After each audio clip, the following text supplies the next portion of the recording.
మొదటి వచనం నుండి 4వ వచనం వరకు చదువుకొని ప్రార్థన చేసుకుందాం.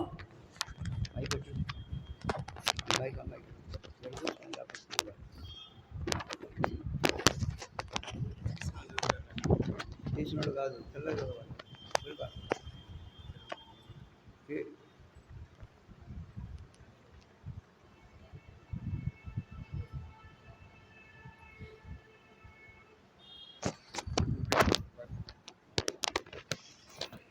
కీర్తనలు 103వ అధ్యాయము మొదటి వచనం నుండి 4వ వచనం వరకు చదువుకొని ప్రార్థన చేసుకుందాం.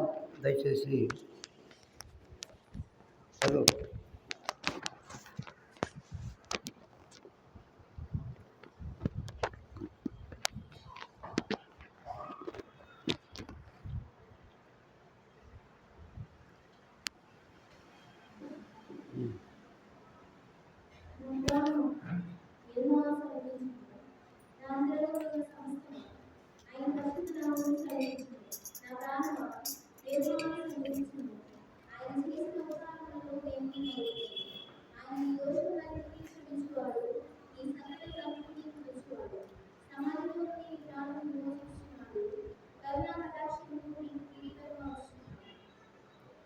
ప్రార్థన చేసుకుందాం.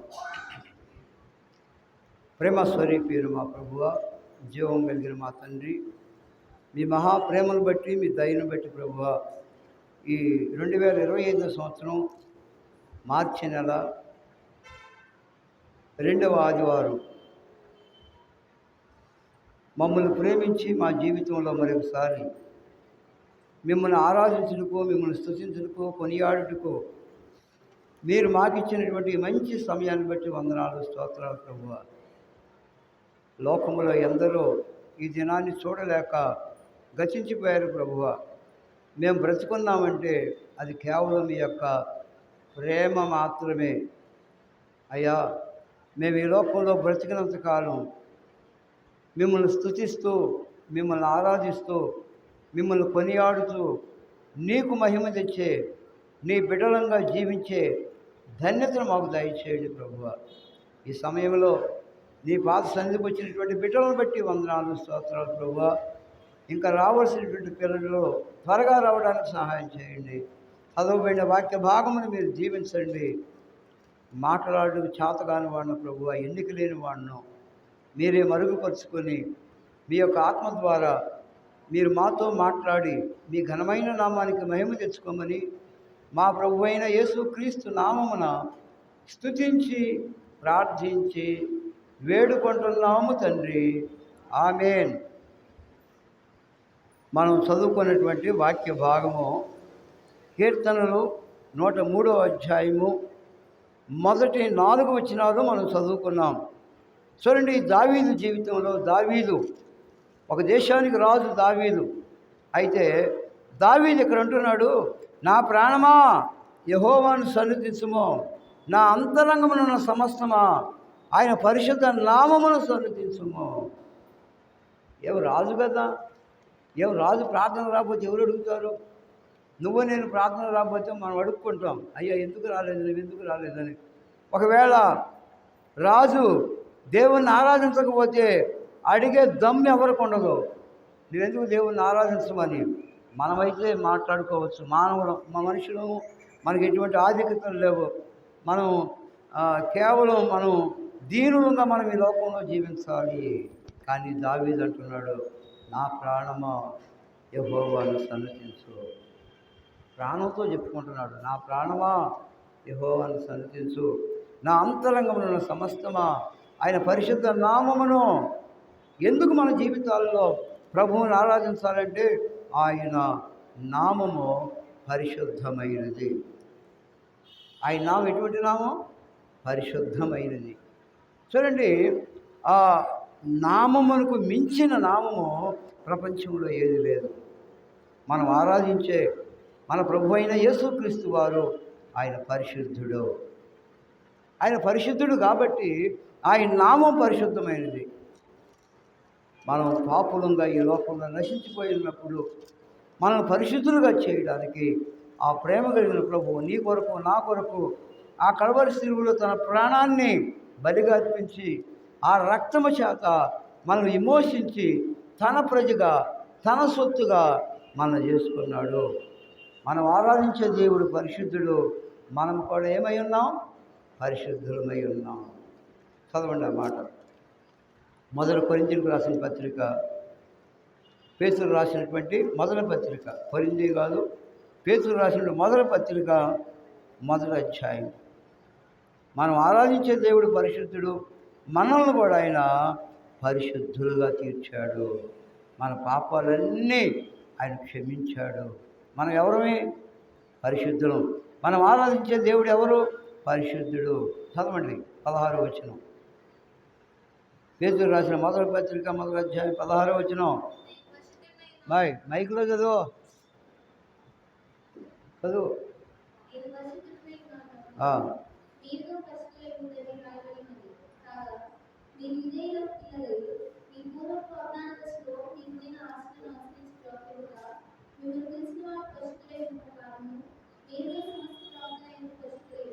పరిశుద్ధులై ఉండు.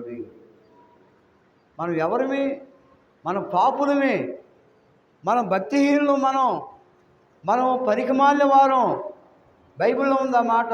చదవండి రోమాపత్రిక 3వ అధ్యాయము.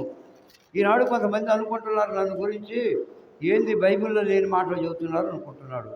కానీ వాస్తవంగా సాధ్యమైనంత వరకు బైబిల్లో వాక్యాన్నే నేను తీసుకుంటాను.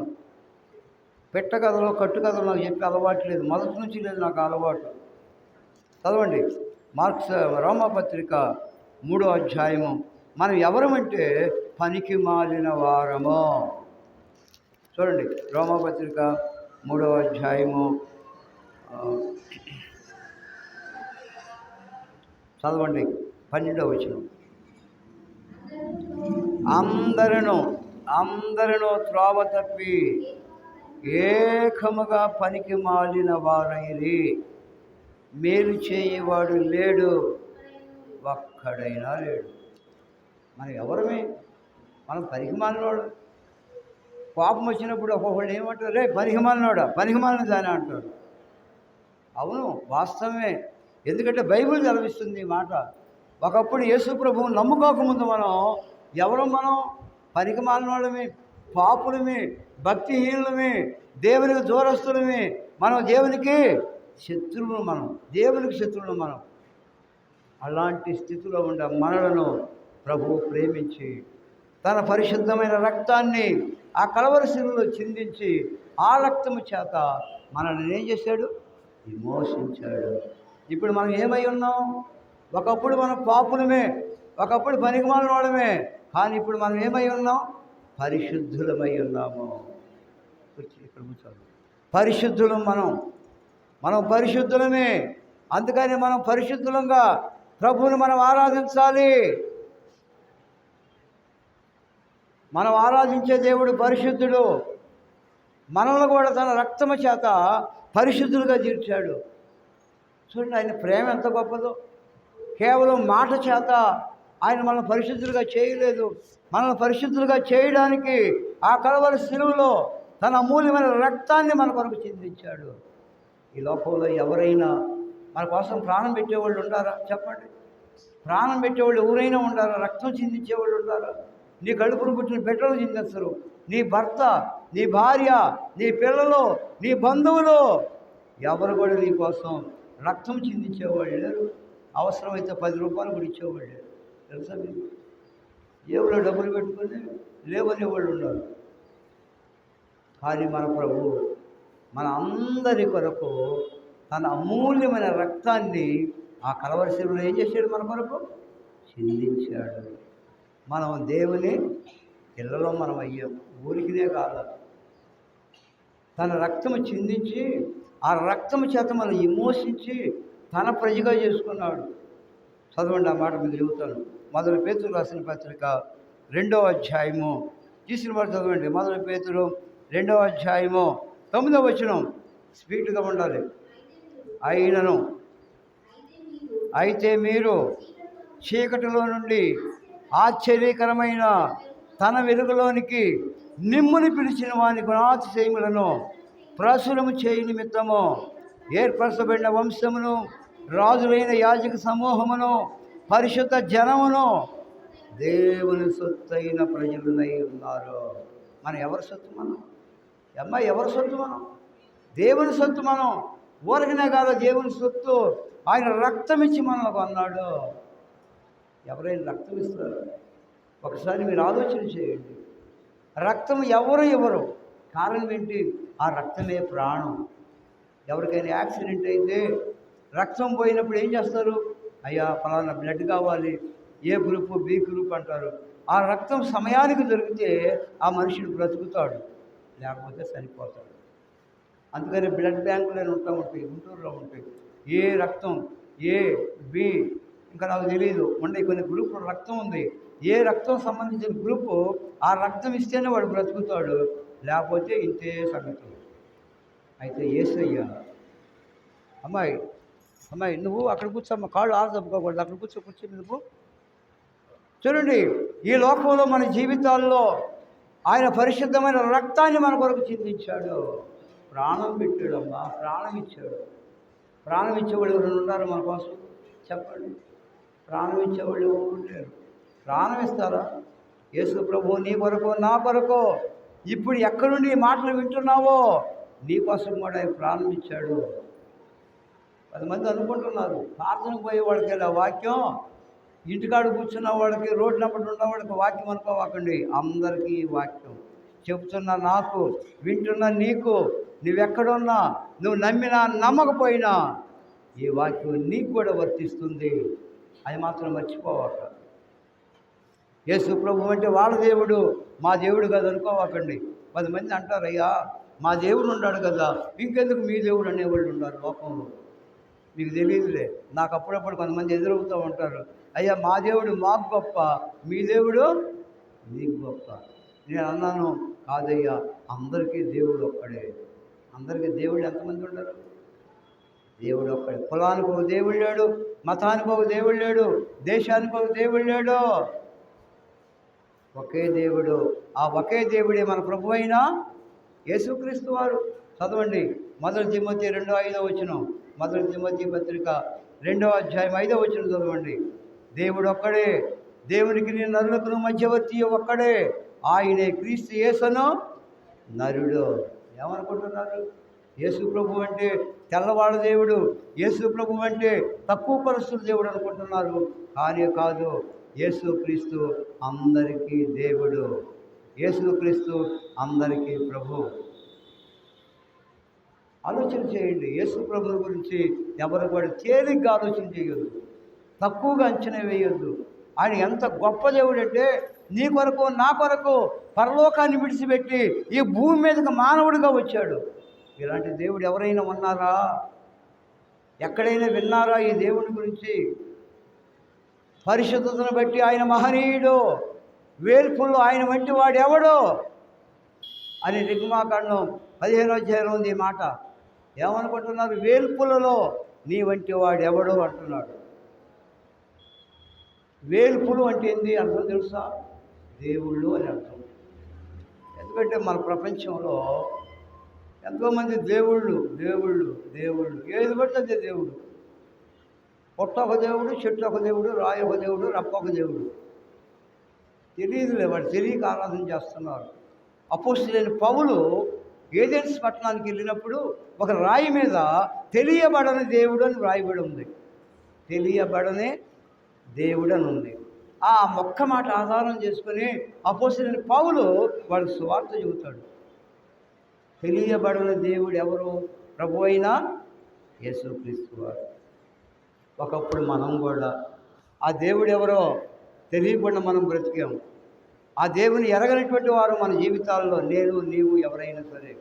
కానీ ఈనాడు ఆ ప్రేమ కలిగినటువంటి ఆ దేవుని మనం ఎరిగిన వారు. బాయ్ దెబ్బలు పడితే మాట్లాడితే ఆ దేవుని మనం ఎరిగిన వారం. ఒకప్పుడు మనం ఎరగని వారం. దేవుడు ఎవరో మనకు తెలియదు, రక్షకుడు ఎవరో తెలియదు, పరిశుద్ధుడు ఎవరో తెలియదు, పాపను రక్షించే దేవుడు ఎవరో తెలియదు. మన ఇష్టానుసారంగా ఈ లోకంలో జీవిస్తూ ఉన్నప్పుడు మనల్ని ప్రేమించి రక్షించిన దేవుడు ప్రభు అయిన యేసుక్రీస్తు వారు. అందుకని మనం ప్రభువుని ఆరాధించాలి. ఇందాక మనం వచనం చదువుకున్నాం. మీరు ఏర్పరచబడిన వంశమును, రాజులైన యాజక సమూహమును, పరిశుద్ధ జనమును, దేవుని సొత్తైన ప్రజలు. పరిశుద్ధ జనం మనం పరిశుద్ధులమని ఆలోచనతో మనం బ్రతకాలి. అంతేగాని పాపం వచ్చినప్పుడు బూతులు రాకూడదు అన్నమాట. గుర్తుపెట్టుకోండి, ఉండాలి, అలాంటి వాళ్ళు ఉండాలి. 10 మందికి బూతులు వస్తాయి. ప్రార్థనే, దేవుడు దేవుడే, గుడి గుడే, బడి బడే, మందిరం మందిరమే. జగడాలు ఆడతారు, అబద్ధాలు ఆడతారు, బూతులు తిడతారు, దొంగతనాలు చేస్తారు, అవి రకరకాలుగా ఉంటారు. అలా ఉండకూడదు దేవుని ప్రజలంటే. గుర్తుపెట్టుకోండి, పరిశుద్ధ జనంగా మనం ఈ లోకంలో జీవించాలి. మనం ఆరాధించే దేవుడు ఎవరు? పరిశుద్ధుడు. కాబట్టి మనం ఈ లోకంలో ఎలా ఉండాలి? పరిశుద్ధులంగానే ఉండాలి. మన దేవుడు పరిశుద్ధుడు. మన దేవుడు రాజులకు రాజు, మనం రాజులైన యాజక సమూహం. మన తండ్రి రాజు అయినప్పుడు మనం ఎలా దాసులం అవుతాం చెప్పండి? మన తండ్రి రాజు, ఆయన కుమారులు మనం ఎవరమే? రాజులు మనం, యాజకులు మనం, దేవుని సొత్తు అయిన ప్రజలు. దేవుని సొత్తు అంటే మనలను ఆయన రక్తం ఇచ్చి మనల్ని కొన్నాడు. సొత్తు కావాలంటే మనం డబ్బు ఇచ్చి కొనుక్కోవాలి. ఈ లోకంలో ఒక వస్తువు మనం కొన్నప్పుడు అది మనదవుతుంది. ఇంకొకటి వచ్చి అది నాది అంటే ఒప్పుకుంటామా? ఈ సెల్ ఫోన్ ఉంది, ఇది నాది. ఇంకొకటి వచ్చి ఇది నాది అన్నారు అనుకోండి, నేనేమంటాను? ఏందో నా వస్తువు పట్టుకుని నీ వస్తువు అంటాం చెప్పండి, అంటాం మనం. అది నాదేరా అంటే కుదరదు. అది నాది అన్నంత మాత్రాన వాడదు కాదు. యేసయ్య మనలను రక్తం ఇచ్చి తన సొత్తుగా కొన్నాడు. ఇప్పుడు మనం ఎవరమే? దేవుని సొత్తు. మనం రక్తం ఇచ్చి కొన్నాడు. చదవండి అపోస్తలుల కార్యం 28వ వచనంలో ఉంటుంది. 18:28. దేవుడు తన స్వరక్తం ఇచ్చి సంపాదించిన తన సంఘం. సంఘం అంటే ఏంటి? ఈ లోకంలో సంఘం అంటే ఏంటి? ఏదో మన పేర్లు పెట్టుకుంటే రకరకాల పేర్లు ఉండే లోకంలో, అది కాదు అసలు సంఘం. ఆయన రక్తం ఇచ్చి కొన్నది నిజమైన సంఘం. సౌండ్ పెట్టు, కరెంటు పోయింది. దేవుడు తన స్వరక్తం ఇచ్చి మనల్ని కొన్నాడు. ఇప్పుడు ఎవరి సొత్తు? మనం కొన్నాడు మనల్ని. ఇప్పుడు ఇది నేను కొంటే నా వస్తువు అయిపోయింది. మనం అందరినీ ఆయన కొన్నాడు. ఎవరిని? ఎవరైతే ఆయన రక్తం చేత కడగబడతారో, ఎవరైతే పాప క్షమాపణ పొందుతారో వారు దేవుని సొత్తు. దేవుని సొత్తు అయిన ప్రజలు. ఒకప్పుడు పాపానికి మనం అమ్మబడ్డాం. అమ్మబడినటువంటి మనల్ని విమోచించడానికి ఆయన ఏమిచ్చి కొన్నాడు? మనల్ని తన రక్తం ఇచ్చి కొన్నాడు. ఒకసారి రైల్లో ప్రయాణం చేస్తూ ఉన్నారు. వాడు వెళుతూ ఏం చేస్తారంటే ప్యాక తీసుకెళ్ళి ప్యాకాటలు ఆడుకుంటారు. అదే కంపార్ట్మెంట్లో ఒకడు ఉన్నాడు, రక్షింపబడినటువంటి వాడు. ఒకడు తక్కువయ్యాడు. తక్కువైతే అతను ఏమంటున్నాడంటే, నలుగురిలో ఒకడు అబ్బాయి ఒక చెయ్యి తగ్గింది అంటున్నాడు. అంటే ఎందుకు ఒకడు తగ్గాడని అడిగారు, అయ్యా నువ్వు ఒక చెయ్యి వేస్తావని. డబ్బులు ఆట కాదులే, ఏదో ఊరకను ఆడుకునే ఆట. అయ్యా నాకు చేతులు లేవయ్యా అన్నాడు. ఏమన్నాడు? నాకు చేతులు లేవు అన్నాడు. వాళ్ళకేం అర్థం కావట్లేదు, ఇదే ఎట్లా అంటున్నాడు, 2 చేతులు ఉన్నాయి, ఈ చేతులు లేవు అంటున్నాడు. వాళ్ళు ఏమన్నారు, ఒక చెయ్యి అయ్యి అన్నారు. పేకాట ఆడటానికి బుద్ధి లేకుండా. ఏందన్నారు, అయ్యా ఈ చేతులు నాయి కాదయ్యా, యేసయ్య చేతులు అన్నారు. తల ఉంచుకున్నారు వాళ్ళు. ఎవరి చేతులు? యేసయ్య చేతులు. ఈ దేహం ఎవరిది? యేసయ్యది. ఈ కాళ్ళు ఎవరివి? యేసయ్యి. మనవి కాదు, ఆయన రక్తం ఇచ్చి మనల్ని కొన్నాడు. ఆ దెబ్బతో వాడు తలంచుకున్నాడు. అయ్యో లేనిపోయి ఈయనగా తెలుసుకున్నాం మనం, తెలియక. తెలిసి కాదు, తెలియకే వాళ్ళు అడిగారు. ఒకటి తగ్గాడని చెప్పి ఒక చెయ్యి వేయమన్నారు. జాగ్రత్త, దేవుని సొత్తైన ఏమై ఉన్నాం? దేవుని సొత్తైన ప్రజలు మనం. అందుకని ఇక్కడ అంటాడు, కీర్తన గ్రంథం 103వ అధ్యాయం. మన పాఠానికి మనం వెళ్ళిపోదాం మళ్ళీ వెనక్కి. ఈ కీర్తన గ్రంథం 103వ అధ్యాయంలో దావీదు మహారాజు ఒక మంచి మాట అంటున్నాడు ఇక్కడ. అదేమిటంటే, ఆయన నీ దోషములన్నిటినీ క్షమించువాడు. ఆయన ఎవరు? ఆయన పరిశుద్ధుడు. ఆయన మన దోషాలన్నింటినీ కూడా క్షమించేవాడు. ఒకప్పుడు మనం దోషాలతో, పాపాలతో, అతిక్రమాలతో, అపరాధములతో మన సత్యన స్థితిలో ఉన్నటువంటి వారు మన పాపాలన్నింటినీ ఏం చేశాడు? ఆయన క్షమించాడు. ఆయన మనకు చేసిన ఉపకారం ఇది.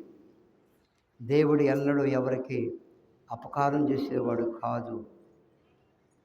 దేవుడు ఎవరికి అపకారం చేయడు. దేవుడు ఎవరికి అపకారం ఎన్నడూ ఎవరికి చేసేవాడు కాదు. ఆయన ఉపకారం చేసే దేవుడు. ఏం చేస్తాడు ఆయన?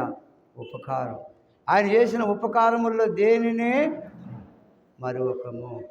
ఆయన నీ దోషములన్నిటినీ క్షమించువాడు. ఇది రెండవది. మొదటి పాయింట్ ఏమిటంటే, ఆయన పరిశుద్ధుడు, ఆయన నామం పరిశుద్ధమైనది. రెండవది, ఆయన మన దోషాలన్నింటినీ ఏం చేశాడు? క్షమించాడు. మనం ఏం చేస్తాం? నిన్ను క్షమించండి అని నేను అంటాం. కానీ దేవుడు ఏం చేస్తాడు? మనల్ని క్షమిస్తాడు. ఎందుకంటే ఒక్కోసారి మనకు వచ్చే ఆయాసం, మనకు వచ్చే కోపం, ఎందుకంటే మనుషులం కదా, కోపం వస్తుంది. నాకైనా వస్తుంది, నీకైనా వస్తుంది, ఎవరికైనా వస్తుంది. ఆ కోపంలో మనం ఏం మాట్లాడతాం మనకేం తెలియదు. అర్థమైందా? కానీ మన ప్రభు మన దోషాలన్నింటినీ క్షమించి ఎన్నడూ ఆయన మరలా వాటిని జ్ఞాపకం చేయడు. ఒకప్పుడు నువ్వు ఇస్తుంటోడివి, నేను నిన్ను క్షమించాను అని దేవుడు ఎన్నడూ ఎవరిని ఆయన తెప్పివేసేవాడు కాదు. మూడవదిగా, మన దేవుడు మనకేం చేశాడు? ఉపకారాలు మనం కొద్దిగా 4 అంశాలు తీసుకుని మరి ప్రార్థన చేసుకుందాం. చూడండి, మొదటిది దోషాలు క్షమించేవాడు. రెండవది, నీ సంకటములన్నిటినీ కుదుర్చేవాడు. నీ సంకటములన్నిటినీ కుదిర్చేవాడు. సంకటాలు అంటే ఏంటి? కొన్ని కష్టాలు, కొన్ని బాధలు, అనారోగ్యం, కొన్ని సమస్యలు. మరి కొన్ని సమస్యలు వచ్చినప్పుడు ఏం చేయాలో మనకు అర్థం కాదు. ముందు నుంచి వెనక్కి పోయి అంటే ఇటు ముందుకు పోవడానికి వీల్లేదు, ఇటు వెనక పోవడానికి వీల్లేదు. ఆనాడు ఎర్ర సముద్రం దగ్గర ఇశ్రాయేలీయులు ముందు చూస్తే ఎర్ర సముద్రం, వెనకమూల చూస్తే ఫరో సైన్యం. ఏం చేయాలి? ఇప్పుడు ఎడిపోవాలి? ప్రక్కన చూస్తేనేమో అరణ్యం ఉంది. ఎడిపోయినా సావే, మరణమే. అప్పుడు ఆ ఇశ్రాయేలీయులు, ఎందుకయ్యా సమాధులు లేవు, మమ్మల్ని ఇక్కడ దాకా తీసుకొచ్చావు? మా బతికేదో ఐగుప్తులు హాయిగా బతికేమో, అనవసరంగా తీసుకొచ్చావు ఇక్కడికి అని చెప్పి వాళ్ళు ఏం చేశారు? మోషే మీద ఆయాసపడ్డారు, మోషే మీద గొనిగారు, సనిగారు. సమాధులు లేవని ఇక్కడికి తీసుకొచ్చావు అన్నారు. మోషే ఏం చేస్తాడు? ఒక్కడు. వాళ్ళు చూస్తేనేమో దాదాపు లక్షల మంది ఉన్నారు. ఒకడు కాదు, ఇద్దరు కాదు, ఎన్ని లక్షలు, కొన్ని లక్షల మంది ఉన్నారు. ఒక్కడు సమాధానం చెప్పాలి. ఏం చేస్తాడు? దేవుని వైపు చూశాడు, దేవునికి మొరపెడుతున్నాడు, అయ్యా ఇప్పుడు ఏం చేయాలని. అప్పుడు దేవుడు అంటాడు మోషేతో, నీ కర్ర సముద్రం వైపు చూపించు అన్నాడు. చూడండి ఆయన ప్రేమ ఎంత గొప్పదో. అందరూ నాకెళ్ళి చూడాలి, అట్టి చూడవద్దు. ఆయన ప్రేమ ఎంత గొప్పదో చూడండి. వాళ్ళు అనుకున్నారు ఈ రోజుతో మా పని అయిపోయింది అనుకున్నారు, ఈ రోజు ఖాళీ అనుకున్నారు. వచ్చే సంవత్సరంలో పడినా సావాలి, లేకపోతే పరో సైన్యం చేతుల్లో పడి సావాలి. వాడికి యుద్ధం చేయటం చేత కాదు. వాడి దగ్గర యుద్ధాయుధాలు లేవు, ఏమి లేవు, ఒట్టి చేతులు. బానిసత్వం చేశారు ఇశ్రాయేలీయులు. ఏం చేశారు? ఐగుప్తు దేశంలో బానిసలుగా బ్రతికారు. బానిసలు దాసులుగా జీవించారు. 430 సంవత్సరాలు ఐగుప్తు దేశంలో బానిస బ్రతికారు, దాసత్వం చేశారు. కానీ అద్భుతంగా ప్రేమ కలిగిన దేవుడు ఆ దాసత్వం నుండి వారిని విడిపించాడు. మన పాప దాసత్వం నుండి మనల్ని కూడా ఏం చేశాడు ప్రభు? విడిపించాడు. ఒకప్పుడు మనం పాపానికి దాస్యులు, పాప దాస్యంలో ఉన్నాం. చదవండి హెబ్రీ పత్రిక 2వ అధ్యాయం 14వ వచనం. ఎవరు తీస్తాడో చదవాలి. హెబ్రీ పత్రిక 2:14. పాపదాస్యంలో, మరణదాస్యంలో ఉన్నాం. ఆ పిల్లలు రక్త మాంసములు గలవారైనందున ఆ ప్రకారమే మరణము యొక్క బలము గలవానిని, అనగా అపవాదిని మరణము ద్వారా నశింపు చేయుటకు జీవిత కాలమంతయో, ఈ మాట గుర్తుపెట్టుకోండి, జీవిత కాలమంతా చదువు, మరణ భయము చేత దాస్యమునకు లోబడిన వారిని విడిపించుటకు ఆయన కూడా రక్త మాంసములలో పాలివాడు ఆయను. ఎవరైనా ఆయనకేం పని? ఆయన ఎందుకు రక్త మాంసాల్లో పాలివాడయ్యాడు? మనలను విడిపించడానికి. గుర్తుపెట్టుకోండి, పిల్లలకి ఎవరు చూడొద్దు, వాళ్ళ పని వాళ్ళది, మన పని మనది. రక్త మాంసముల్లో పాలివాడయ్యాడు మన ప్రభు.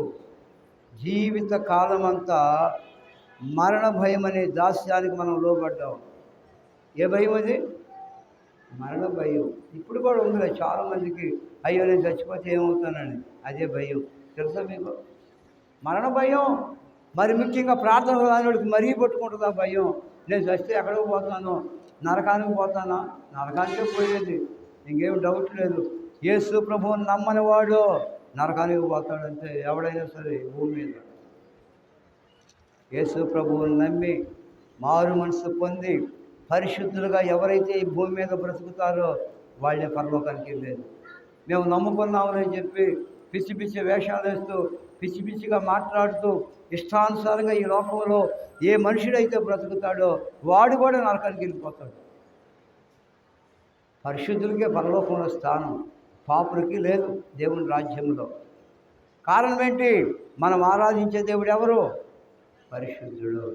మన దోషాలన్నిటినీ క్షమించేవాడు, మన సంకటములన్నిటినీ కుదిర్చేవాడు. సంకటాలు అంటే ఏంటి? కష్టాలు, బాధలు, శ్రమలు, నిందలు, లేనిపోయిన నిందలు వస్తూ ఉంటాయి మన మీద. లేనిపోయిన నిందలు, మనం ఏం చేయకపోయినా కానీ రే నువ్వు ఎడ చేసేవారు అంటారు. తెలుసా మీకు? ఒక్కోసారి అంటారు కూడా, ఏంది నన్ను ఇది మాట అన్నామంటేనే. దయచేసి అందరూ మౌనంగా ఉండాలి, మీ మాటలు నాకు వినబడకూడదు. చూడండి, మన సంకటములు, రక్తస్రావం కలిగినటువంటి స్త్రీ తన డబ్బులన్నీ ఖర్చు అయిపోయినాయి, ఎంతో బలహీనరాలైపోయింది. డబ్బులు లేవు డాక్టర్లు తీసుకోవడానికి, వైద్యం చేయించుకోవడానికి. అయితే ఒక దినం అనుకుంది, ఆయన వస్త్రపు చెంగు ముట్టుకుంటే నేను బాగుపడతాను అనుకుంది. ఏం ముట్టుకుంటే? వస్త్రపు చెంగు ముట్టుకుంటే. ఎంతోమంది వైద్యులకి దగ్గరికి వెళ్ళింది, ఎన్నో మందులు వాడింది, కానీ నయం కాలేదు ఆ జబ్బు. ఒక దినం యేసయ్య ప్రయాణం చేస్తూ ఉన్నాడు, జనసమూహం. ఆ జనసమూహంలో వెనుక తట్టొచ్చి ఆయన వస్త్రపు చెంగు ముట్టుకుంది. వెంటనేనా లేకపోతే కొంతకాలం ఇంకా డాక్టర్ ఏం చేస్తాడు?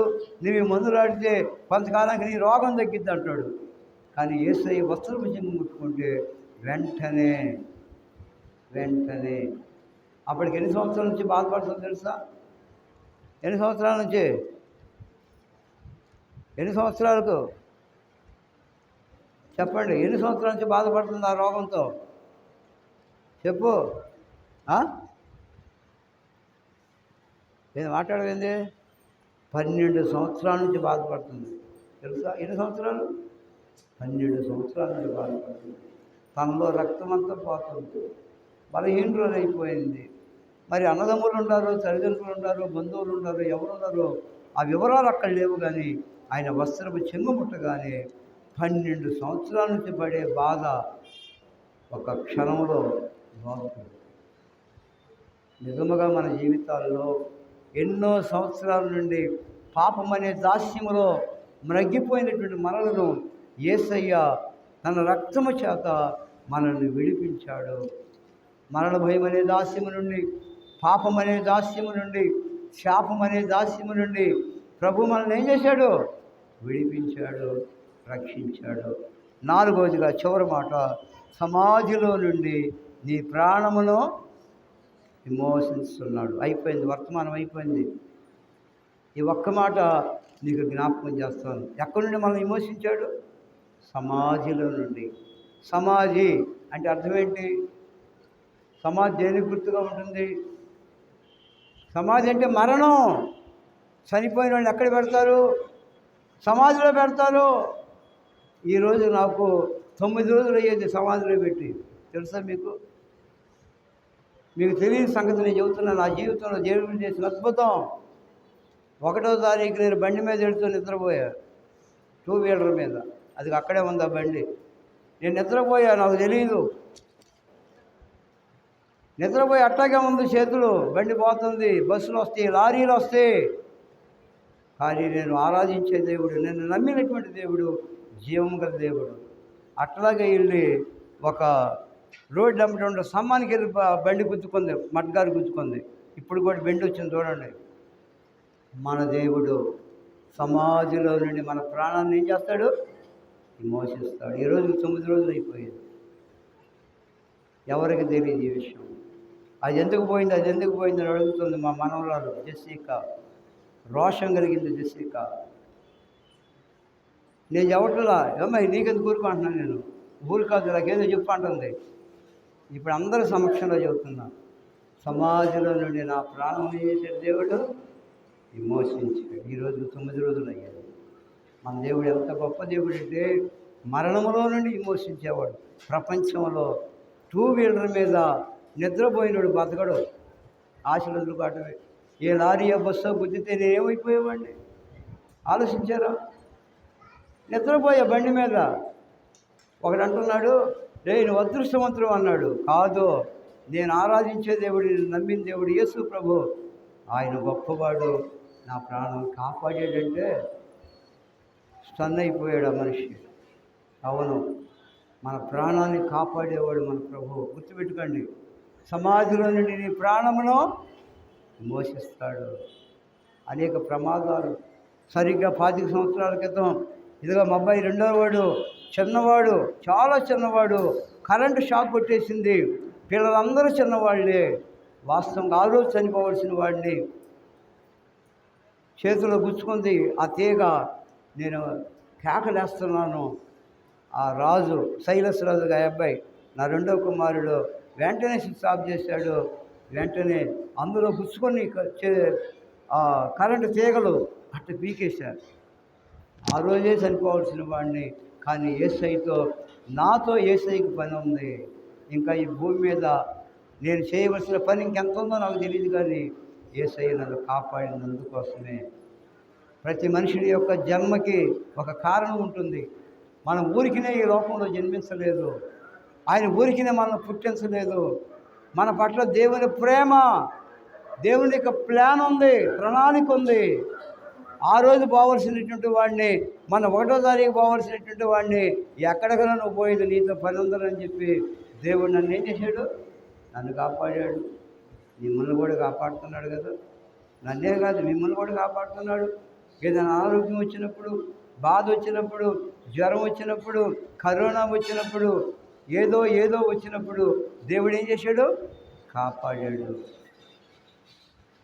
అందుకోసమే మన జీవితాల్లో ప్రభువుని నేను అనుకునేవాడిని వాక్యం చదువుకునే వరకు ఏంది సమాధిలో నుండి ప్రాణం విమోచించడం ఏంది అనుకునేవాడిని. నా మట్టుకు నేను అది నా అనుభవంలో నేను అనుభవించి ఇప్పుడు మీతో చెబుతున్నా. ఊరికి నేను చెబితే అర్థం కాదు మనుషులకి. మా అబ్బాయి వాళ్ళు అంటారు నన్ను, నాన్న నువ్వు స్పీడ్ పోతున్నావు నాన్న అంటారు. బండి ఓవర్ స్పీడ్ పోతున్నావు అంటున్నారు. నేను డ్రైవర్లు కదా, ఉద్యోగం చేశాను కదా. ఈ బండి అంతా 8 టైర్లు బండి తోలినోడికి 2 వీలర్ ఎంత అనుకునేవాడిని. 2 టైర్లు బండి ఇది. నేను తోలింది 8 టైర్లు బండి. ట్రక్ ఒక 4, ఇంజిన్ ఒక 4, 8 టైర్లు. నేను అనుకునేవాడిని. కానీ యేసయ్య నా పొగరు అనిచేసాడు. జాగ్రత్తగా బ్రతకరా ఉన్నంతకాలం నేను స్పీడ్ పోను. బుద్ధి తెచ్చుకోండి. ఊరికే మాటలతో దేవుడికి బుద్ధి రాదు. మెడమే పెట్టి ఒక దెబ్బ కొడతాడు, బుద్ధి వస్తుంది. మనిషికి అది కొట్టే దేవుడు కొడతాడు. నాకు 2 దెబ్బలు, చిన్న దెబ్బలు తగినాయి కారుకి. చాలా చిన్న దెబ్బలు తగినాయి, దోక్కుపోయినాయి అంతే. దేవుడు నన్ను క్షేమంగా కాపాడాడు. ఎవరు కాపాడుతాడు? నిన్ను కాపాడువాడు కొనకడు, నిద్రపాడు. తల్లి అయినా తన బిడ్డను మరిచిన మనుషులు, కానీ నేను నిన్ను మరువను, నిన్ను విడవను, నిన్ను ఎడబాయను. ఒకప్పుడు రాజు ద్వారా, ఇదిగో రాజు అంటే ఈ అబ్బాయి ఇంజనీర్, ఈ అబ్బాయి బీటెక్ చదువుకున్నాడు, చాలా జ్ఞానం కలిగినటువంటి వాడు. చిన్నప్పుడు ప్రార్థన చేసేవాడు. వాళ్ళ అమ్మ నమ్ముకునేది, ప్రభువా మేము డాబా కట్టుకోవాలి, మేము ఆడుకోవాలి ప్రభువా డాబా ఎక్కంటే మేము నవ్వుకునేవాడివి. నా జీతం ఎంతప్పుడు 750 రూపాయల జీతం, నాకు 750 జీతంతో కుటుంబమే జరగకపోతే డాబా కడతామా అని అనుకునేవాళ్ళం మేమిద్దరమే తల్లిదండ్రులంగా. కానీ ఒక దినం దేవుడు ఏం చేశాడు? డాబా కట్టుకుని ఆదికి తెచ్చాడు. వీళ్ళు డాబా మీద ఆడుకున్నారు. దేవుడు కృప అంతే. ప్రార్థన చేస్తే మేము నమ్మలా ప్రార్థనని. మా అబ్బాయి ప్రార్థన చేస్తే నేను నమ్మలా, వాళ్ళ అమ్మ కూడా నమ్మలా. ఇది సాధ్యమయ్యేది కాదు అనుకున్నాం. కానీ అసాధ్యాలని సుసాధ్యం చేయగలిగినటువంటి సర్వశక్తి కలిగిన దేవుడు మనం ఆరాధించే దేవుడు. ఎంత గొప్ప దేవుడు ఆలోచన చేయండి. ఆయన ఎంత గొప్ప దేవుడో కాబట్టి మనం ఆయన్ని ఆరాధించాలి. అది అసలు విషయం నేను చెప్పేది. మన పట్ల దేవుడు చేసిన కార్యాలు, దేవుడు చేసిన అద్భుతాలు, దేవుని యొక్క కాపుదల, దేవుని యొక్క భద్రత. ఒక్కోసారి ఆరోగ్యం లేకపోతే అనుకుంటాం ఇంకేముంది, మన పని అయిపోయింది, ఉంటానో పోతాను, అంతే కదా. ఒంట్లో బాగపోతే ఏమనుకుంటాం, ఉంటామో పోతాము, అయిపోయింది మన పని అనుకుంటాం. కానీ మన దేవుడు కొంతకాలం బ్రతకలని చెప్పి మనకు ఆయుష్ని ఇస్తాడు. 4 పాయింట్లు చెప్పే మీకు. ఆయన నామము పరిశుద్ధమైనది. మనం ఆరాధించే దేవుడు ఎవరు? పరిశుద్ధుడు. రెండవది, ఆయన నీ దోషములన్నిటినీ క్షమించేవాడు. మన పాపాలు, మన దోషాలు అన్నిటినీ ఆయన క్షమించాడు. మూడవది, మన సంకటములన్నిటినీ కుదిర్చేవాడు. ఇప్పుడు ఆరాధన వర్తమానం చెబుతున్న 4 అంశాలతో మీరు ఆరాధన చేయండి. మన సంకటాలన్నిటిని కూడా ఏం చేశాడు? ఆయన కుదిర్చాడు. మన సంకటాన్ని కుదిర్చేది ఎవరు? నువ్వు నేను కాదు, మన దేవుడు గొప్ప దేవుడు. మనమే ఇంట్లోనే మంచం మీద మెదలకుండా బొబ్బుంటాం. యాలకని తినేది మెదలకుండా బొబ్బులేదు. ఏంది మా నాన్న ఎట్ట బొబ్బుంటున్నాడు అనుకుంటారు, అంతే కదా. మా అమ్మ ఏంటి ఎట్ట బొబ్బు ఉంటుంది, ఒంట్లో బాగాలేదు, ఉంటాడో పోతాడో అనుకుంటారు పైకి అనకపోయినా. కానీ మన యేసయ్య ఏం చేస్తాడో? మన యేసయ్య బ్రతికించే దేవుడు. మన యేసయ్య మన సంకటాలన్నింటినీ ఏం చేస్తాడు? కుదురుస్తాడు. 4వ అంశం, సమాధిలో నుండి నీ ప్రాణమును మోసించి ఉన్నాడు. అపరాధముల చేతను, పాపముల చేతను, సత్య స్థితిలో ఉన్న మనలను ఆయన బ్రతికించాను. మనం బ్రతికించాడు కదా, మన ప్రాణంతో ఉన్నాం కదా. మరి ఎందుకు ఆరాధన చేయరు? ఊరికే వచ్చిపోతే లాభం లేదు. 2 మాటలు అనాలి. ప్రభువా నువ్వు పరిశుద్ధుడు, ప్రభువా నీకు వందనాలయ్యా. నేను పాపిని, నన్ను కూడా నువ్వు పరిశుద్ధులుగా చేసావు ప్రభువా, నీకు స్తోత్రాలు ప్రభువా. నా సంకటాలన్నింటినీ కుదిర్చావు ప్రభువా, నీకు వందనాలు ప్రభువా. నా పాపాలన్నీ క్షమించావు ప్రభువా, నీకు వందనాలు ప్రభువా. సమాధిలో నుండి నా ప్రాణం ఏం చేసావు? విమోచించి ఉన్నామని చెప్పి ఆరాధన చేయాలి. దేవుని బిడ్డలు ఆరాధన చేయకుండా వెళ్ళటానికి వీలు లేదు. తెలుసా మీకు?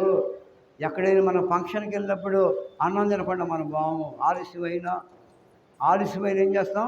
తినేస్తాం. అట్లాగే వ్యక్తిగతంగా మన జీవితాల్లో ప్రభువుని మనం ఏం చేయాలి? ఆరాధన చేయాలి. ఆరాధించు. 2 మాటలు చాలు, 2 మాటలు చాలు. నువ్వు అరగంట సేపు చేయని అవసరంలా 4 మాటలు, 3 మాటలు, 2 మాటలతో ప్రభువుని ఆరాధిద్దాం. మన దేవుడు గొప్ప దేవుడు. మన దేవుడు జీవం కలిగిన దేవుడు. మన దేవుడు మనల్ని కాపాడే దేవుడు. మన దేవుడు మన ప్రాణాన్ని కాపాడే దేవుడు. చెప్పాలంటే చాలా ఉంది కానీ మనకు టైం లేదు. 11:12 అయిపోయింది అప్పుడే. దయచేసి అందరూ మోకరించండి. మొట్టమొదటి సహోదరీలు ప్రభువుని ఆరాధించండి. ఆరాధించండి సహోదరీలు. మొదటగా సహోదరీలు ఆరాధించండి.